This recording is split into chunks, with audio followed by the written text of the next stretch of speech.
Hi friends, அஸ்ஸலாமு அலைக்கும். Welcome to Afra stitching world. நம்ம இந்த நோட்டில் நம்ம என்ன பார்க்க போகிறோம்னா, எலாஸ்டிக் பேண்ட் ட்ராயிங் தான் நம்ம பார்க்க போகிறோம். நசியான்னு சொல்லிட்டு ஒரு கஸ்டமர் கேட்டிருந்தாங்க. ஸோ அவங்களுக்காக தான் இந்த ட்ராயிங். ஓகேங்களா? ஸோ ஃபர்ஸ்ட்டு வந்து ஃபேண்ட்டோட லென்த் எடுத்துக்கோங்க. ஃபேண்ட்டோட லென்த்து 0 to 1. ஓகேங்களா? Elastic band. இப்போ நம்ம இந்த ட்ராயிங் என்ன பார்க்க போகிறோம்னா, எலாஸ்டிக் பேண்ட்டு தான் நம்ம பார்க்க போகிறோம். ஸோ 0 to 1 ஃபேண்ட்டோட ஃபுல் லென்த்து நம்ம மார்க் பண்ணிக்கணும். ஃபேண்ட்டோட ஃபுல் லென்த்து மார்க் பண்ணிவிட்டு 0 to 2 நம்ம இடுப்பு சுற்றளவு வந்து டிவைட் பை 4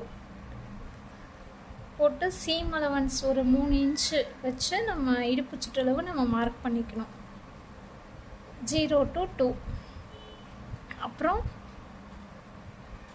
இங்கேருந்து இது அதே மாதிரி ஹிப்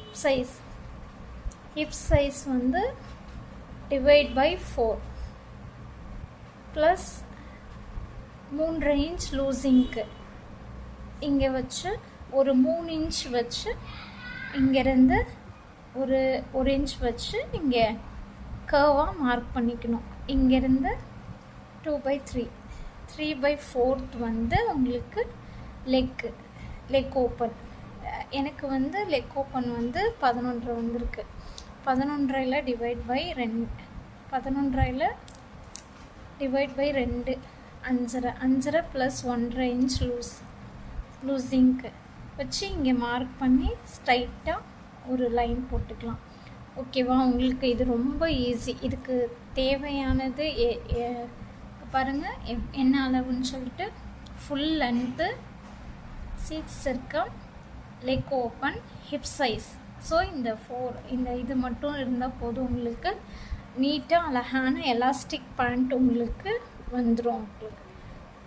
உங்களுக்கு 2 இன்ச் வந்து எலாஸ்டிக்காக நம்ம இங்கே மார்க் பண்ணியிருக்கோம். ஸோ 2 இன்ச் வந்து ஃபோல்டிங்க்காக நம்ம இங்கே மார்க் பண்ணியிருக்கோம். 2 இன்ச் ஃபோல்டிங்க்கு இங்கே மார்க் பண்ணியிருக்கோம். ஸோ இங்கே வந்து ஆன் ஃபோல்டிங்கில் இந்த கிளாத் நீங்கள் இப்படி போட்டுக்கணும். ஓகேங்களா? ஸோ இது ரொம்ப ரொம்ப ஈஸி. உங்களுக்கு ரொம்ப ஈஸி. நீங்களும் கட் பண்ணி ஸ்டிச் பண்ணி பாருங்கள். உங்களுக்கு இதில் ஏதாவது டவுட் இருந்துச்சுன்னா கமெண்ட் பண்ணுங்கள். ஸோ அதுக்கு நான் வந்து கரெக்டாக உங்களுக்கு ரிப்ளை பண்ணுறேன். ஓகேங்களா? தேங்க்யூ வாட்சிங். Happy learning. இந்த மெஷர்மெண்ட் வச்சு நான் ஒரு கஸ்டமருக்கு ஸ்டிச் பண்ணியும் கொடுத்துருக்கேன். ஸோ அவங்களோட ரிவ்யூவும் வந்து லாஸ்ட்டில் நான் ஆட் பண்ணியிருக்கேன். பார்த்து இதே மாதிரி அளவு வச்சு தைச்சி போட்டு பாருங்கள்.